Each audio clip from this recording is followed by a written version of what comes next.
രാപ്പകലില്ലാതെ കഠിനാധ്വാനം ചെയ്ത് പണമുണ്ടാക്കിയിട്ടും മാസം തികയുമ്പോൾ കയ്യിൽ ഒരു രൂപ പോലും നീക്കിവെക്കാൻ സാധിക്കാത്ത അവസ്ഥ നിങ്ങൾക്കുണ്ടോ? പണം വരുന്നുണ്ട്, പക്ഷേ അത് വന്ന വഴിക്ക് തന്നെ വെള്ളം പോലെ ഒലിച്ചു പോകുന്നു.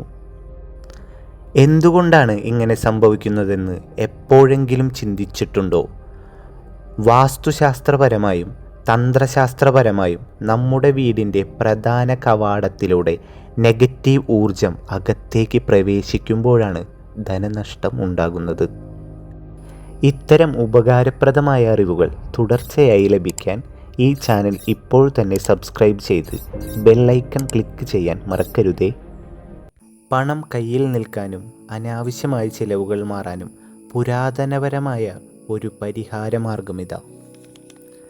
ദിവസവും രാവിലെ കുളിച്ചു ശുദ്ധിയായതിനു ശേഷം നിങ്ങളുടെ വീടിൻ്റെ ഉമ്മറപ്പടിയിൽ അല്പം ശുദ്ധജലം തെളിക്കുക.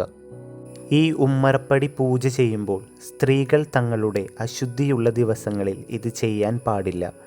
ആ ദിവസങ്ങളിൽ പുരുഷന്മാർക്കോ മറ്റ് അംഗങ്ങൾക്കോ ഇത് ചെയ്യാവുന്നതാണ്. വ്രതശുദ്ധിയോടെ കൈകൾ കൂപ്പി ധനദേവനായ കുബേര ഭഗവാനെ മനസ്സിൽ ധ്യാനിച്ച് ഈ മന്ത്രം 9 തവണ ജപിക്കുക. ഓം യക്ഷായ കുബേരായ വൈശ്രവണായ ധനധാന്യാധിപതയെ ധനധാന്യ സമൃദ്ധിമേ ദേഹിദാഭയ സ്വാഹ. ഇത് നിങ്ങളുടെ ജീവിതത്തിൻ്റെ ഭാഗമാക്കുക.